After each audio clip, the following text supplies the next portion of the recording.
Bihar assembly इंतखाबात में BJP के मंशूर में मुफ्त कोरोना वैक्सीन का मामला तूल पकड़ता जा रहा है। अपोजिशन जमातें बिहार के अलावा दक्कन की रियासतों में भी इस पर सवाल करने लगी हैं। तमिलनाडु, कर्नाटक और तेलंगाना की कई जमातों के लीडरान हमलावर हो गए हैं। कांग्रेस, डीएमके के अलावा एआईएमआईएम समेत दीगर लीडरान का कहना है कि आलमी वबा के नाम पर बीजेपी सियासत कर रही है। क्या अगर बीजेपी बिहार में हार गई तो कोरोना वैक्सीन रियासत के लोगों को नहीं मिलेगी? वाज़ेह है कि कल बीजेपी ने बिहार असेंबली इंतखाबात के लिए अपना इंतखाबी मंशूर जारी किया था। वजीर खजाना निर्मला सीतारमण की मौजूदगी में पटना में यह संकल्प पत्र जारी किया गया था, जिसमें बीजेपी की हुकूमत बनने के बाद बिहार में मुफ्त वैक्सीन देने की बात कही गई है। जो कब बनकर तैयार होगी, यह भी अपने आप में एक बड़ा सवाल है। It shows the mean mind of Mrs. Nirmala Sitharaman.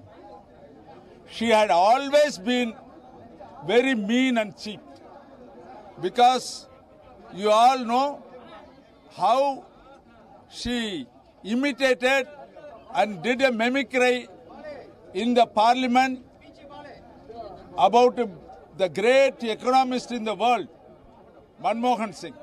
That itself is a standing example how cheap our Honorable Finance Minister is.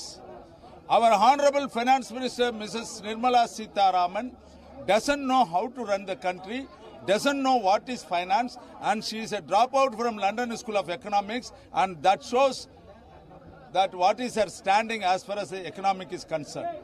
This Finance Minister today announcing that the vaccine will be at the free of cost. The people are not going to vote for vaccine. People are not going to vote for freebies. People are going to vote for development. Nitish Kumar, developmental work in Bihar is nearly zero.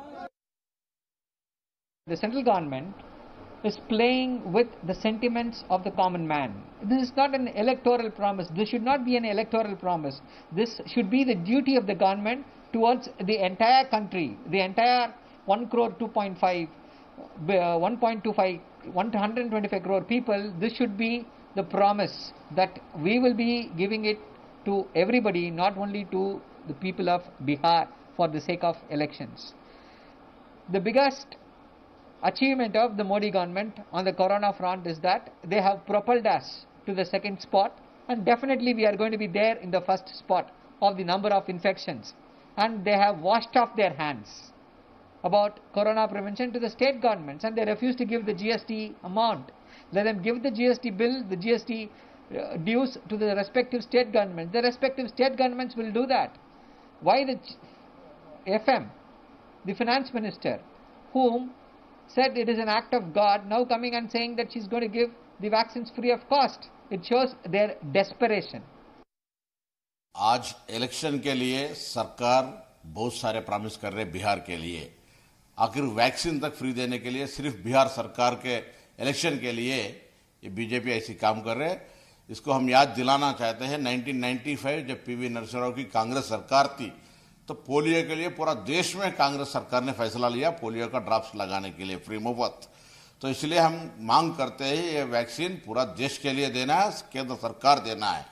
मगर बिहार के election के लिए इसको मुद्दा बना के manifesto में लगाना ये लोकतंत्र के लिए बहुत बड़ा धक्का है। ऐसी राजनीति करना आने वाला दिन में लोकतंत्र के लिए बहुत खतरा होगा। इसलिए बिहार की जनता भी जानना चाहिए और देश की जनता ऐसी राजनीति में वैक्सीन के भी दरिया ऐसी फ्री देने का जो प्रॉमिस है ऐसे लोगों को सही तरीके से जवाब देना चाहिए। आपने अपने इलेक्शन मैनिफेस्टो में बीजेपी ने कहा कि हम कोविड का वैक्सीन जब निकलेगा भारत में, अगर बीजेपी को सत्ता मिलती है बिहार में तो वो फ्री में बिहार की जनता को देंगे।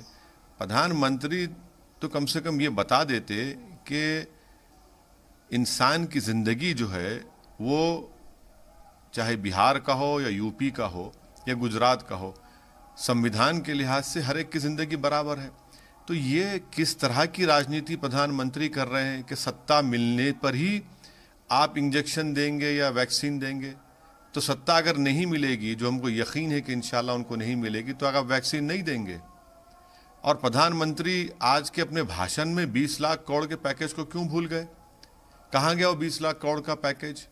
तो ये कॉन्ट्रडिक्शन है और ये बिहार की जनता देख रही है।